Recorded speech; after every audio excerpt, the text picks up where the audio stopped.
এটা employment based যে বিভিন্ন ক্যাটাগরি আছে তার একটা ক্যাটাগরি, এবং সাধারণত যারা এখানে একটা বড় অংশ বাংলাদেশ থেকে তারা ওই পড়াশোনা করতে আসেন। ওপিটি নামে একটা ব্যাপার আছে, অপশনাল প্র্যাকটিক্যাল ট্রেনিং। সেখানে 1 থেকে 3 বছর এই ধরনের একটা কাজের পারমিশন নিয়ে ওনারা কাজ করতে থাকেন। যদি এমপ্লয়ার স্পন্সর করেন আর রাজি হন, তাহলে সেখান থেকে H1-এ যাওয়া যায়।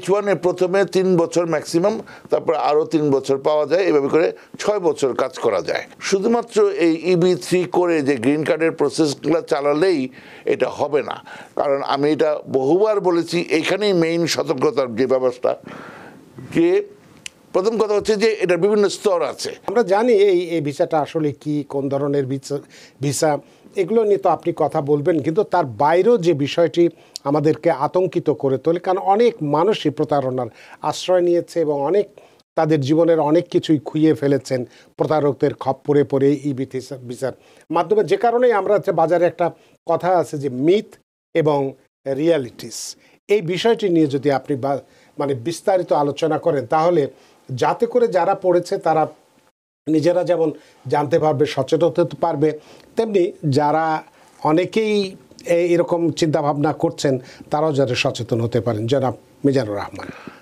Thanks for having me. আচ্ছা, আমরা যেটা সবসময় বলে আসছি এবং আমরা জানি যে এই অনুষ্ঠানটি TVN24-এর একটা সামাজিক দায়বদ্ধতামূলক কোনো একটা অনুষ্ঠান, এবং এই আপনার যে ইন্ট্রোডাকশনটা যেটা শুনলাম সঞ্চালক মহোদয়ের কাছ থেকে, তাতে দেখা যাচ্ছে TVN24 কর্তৃপক্ষ একটা বেশ হার্ড লাইনে যাচ্ছেন, যাতে করে কোনো রকমভাবে আমাদের যেই দর্শক আছেন, এই যে কমিউনিটির জন্য যে ওনারা সার্ভ করছেন, সেই মানুষরা যেন প্রতারিত না হয়, তারা যেন ভুল না বুঝে, তারা বিভিন্ন আইনি সহায়তা নেবে, বিভিন্নভাবে চেষ্টা করবে। হ্যাঁ, একটা চেষ্টা করলেই যে 100% শিওর এটা হবে তা না, কিন্তু এটার জন্য একটা প্লজিবিলিটি থাকে। তো সেই ব্যাপারে TVN24 কর্তৃপক্ষের এই প্রচেষ্টাকে, এই যে তাদের যে পলিসিটা যেভাবে যার ভিত্তিতে এই অনুষ্ঠানটা করার আমি যা দেখতে পাচ্ছি যে চেষ্টা করা হচ্ছে, সেটাকে আমি সালাম জানাই, আমি মানে শুভেচ্ছা জানাই। আচ্ছা, তো এটা যেই টার্মটা আপনি ব্যবহার করলেন EB3, এটা এমপ্লয়মেন্ট বেসড যে বিভিন্ন ক্যাটাগরি আছে তার একটা ক্যাটাগরি, এবং সাধারণত যারা এখানে একটা বড় অংশ বাংলাদেশ থেকে তারা ওই পড়াশোনা করতে আসেন। তো পড়াশোনা করতে আসেন, এখানে ব্যাচেলার্স করলেন বা মাস্টার্স করলেন, হ্যাঁ, করে ওনারা ওই পড়াশোনাকালীনও কিছু কাজ করতে পারেন, বিভিন্ন সুযোগ সুবিধা আছে, রেস্ট্রিক্টেড, ভেরি ভেরি রেস্ট্রিক্টেড। কিন্তু তারপরে আপনার OPT নামে একটা ব্যাপার আছে, অপশনাল প্র্যাকটিক্যাল ট্রেনিং। সেখানে 1 থেকে 3 বছর এই ধরনের একটা কাজের পারমিশন নিয়ে ওনারা কাজ করতে থাকেন। কিন্তু তারপরে দেখা যায় যে যদি এমপ্লয়ার স্পন্সর করেন আর রাজি হন, তাহলে সেখান থেকে H1-এ যাওয়া যায়। হ্যাঁ, এবং H1-এ প্রথমে 3 বছর ম্যাক্সিমাম, তারপর আরও 3 বছর পাওয়া যায়, এভাবে করে 6 বছর কাজ করা যায়। আর আরেকটা জিনিস হচ্ছে, যদি 5 বছর শেষ হওয়ার আগে যদি কারোর জন্য কোনো এমপ্লয়ার লেবার সার্টিফিকেশন বা I-140 ইমিগ্রেন্ট পিটিশন ফাইল করেন, ওই মানে গ্রিন কার্ডের জন্য স্পন্সরশিপের যে প্রথম ধাপ, এগুলো ফাইল করেন, তাহলে প্রতি 1 বছর অন্তর অন্তর ইন্টারভেলে আপনি H1টা কন্টিনিউ করতে পারবেন until the whole process is done. তাহলে এই ব্যাপারটার দরকারটা কি, সেটা হচ্ছে এই যে শুধুমাত্র এই EB3 করে যে গ্রিন কার্ডের প্রসেসগুলো চালালেই এটা হবে না, কারণ আমি এটা বহুবার বলেছি, এখানেই মেইন সতর্কতার যে ব্যবস্থা, যে প্রথম কথা হচ্ছে যে এটার বিভিন্ন স্তর আছে। প্রথমে লেবার ডিপার্টমেন্টে যেতে হবে, সেটা একটা কঠিন ব্যাপার, কঠিন মানে কঠিন, সোজা কথা। আচ্ছা, তো গেল। তারপরে immigrant petition for alien worker, ওই দুটা হলো।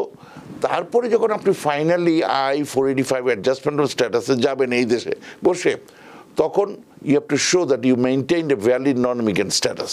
তো যারা এখানে স্টুডেন্ট হয়ে এসছে, তারপরে OPT ছিল, তারপরে H1-এ গেল, এবং এই যে এর জন্য গভর্নমেন্ট ইভেন্ট যেহেতু অনেক দীর্ঘ প্রসেস হচ্ছে, সেই জন্য ইভেন্ট 6 বছরে যে হচ্ছে না সেটাকে রেকগনাইজ করেও, মানে অনেকে যেমন জানতে চাবেন যে কতদিন লাগে, মানে এই যে 6 বছর তার আগে 1 বছর বা 3 বছরে এই এতদিন ধরে করেও ওই গ্রিন কার্ডের ওই পর্যায়ে যাওয়া যাচ্ছে না, বিকজ মোটামুটি অনেক দিন ধরেই এটা কারেন্ট ছিল EB3, এখন এটা কারেন্ট না।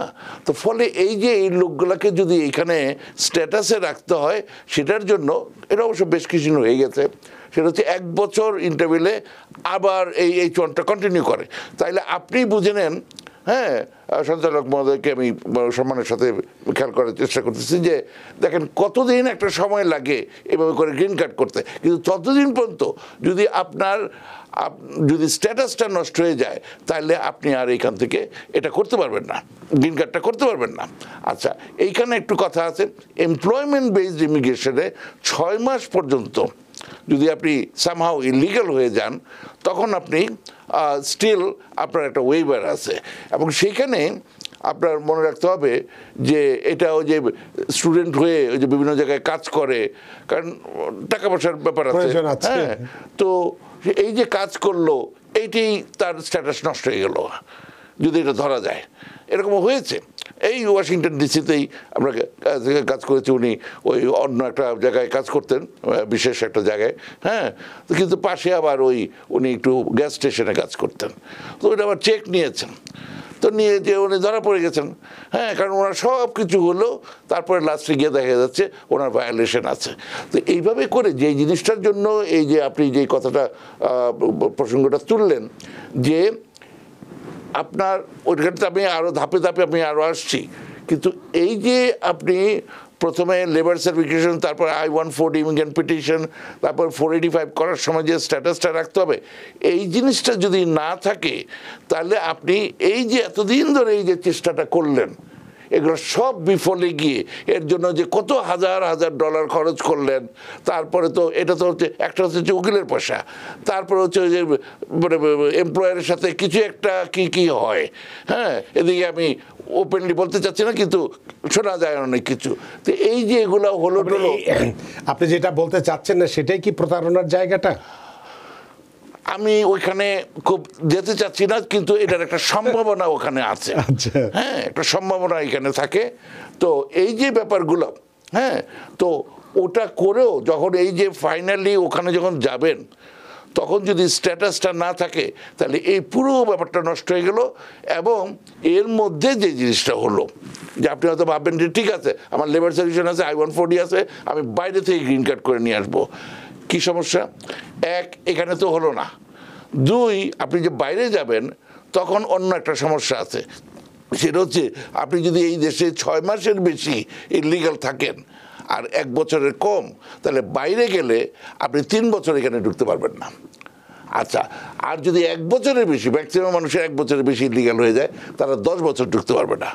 এখন পরিস্থিতিটা কোনখানে এই বিষয়টা বোধহয় আপনারা যেটা করতে চাচ্ছেন যে কাজের জন্য, কারণ আমাদের TVN24-এর একটা বড় অংশ দর্শক, হ্যাঁ, এমনি তো স্টুডেন্টরা দেখে, যারা H1-এ আছে তারাও দেখছে, তাদের থেকেও প্রশ্ন আসে, কিন্তু একটা বড় অংশ ধরেন আপনার ভিজিট করতে আসছে এখানে, হ্যাঁ, এসে আর যান নাই, কিন্তু এর মধ্যে একটা EB3 কিছু একটা করলেন এবং সব ঠিক আছে, মানে জানলেন যে এগুলো হচ্ছে, লেবার সার্টিফিকেশন হলো, আপনি ওদেশে পত্র লিখলেন, বিরিয়ানি টিরিয়ানি খেলেন, তারপর I-140 হলো, সেম জিনিস হলেন, খুবই খুশি। কিন্তু তারপরে এর মধ্যে ওই যে 6 মাস পরে আপনার তো স্ট্যাটাস শেষ হয়ে গেছে, আপনি যতই ওই যে EB3 লেবার সার্টিফিকেশন করেন, I-140 করেন, ওইটা দিয়ে স্ট্যাটাস থাকে না, বা অনেকে অ্যাসাইলাম সিক করলেন, ওইটা দিয়ে স্ট্যাটাস থাকে না, হ্যাঁ। তো এই যে বিষয়গুলো আপনি যদি খেয়াল না করেন এবং দেখেন, আমি ওই যে যেটা বললাম, যার জন্য ইভেন 6 বছর H1-ও পোষাচ্ছে না, তাদেরকে আবার 1 বছর করে করে তারপরে এটা মানে ইনক্রিজ করতে হয়েছে, মানে কন্টিনিউ করতে হয়েছে H1 স্ট্যাটাসটা রাখার জন্য। তো এই যে এতদিন লাগছে, অনেকে হয়তো বলবো এই 2-3 বছরের মতো হয়ে যায়, নো, ইটস এ নো।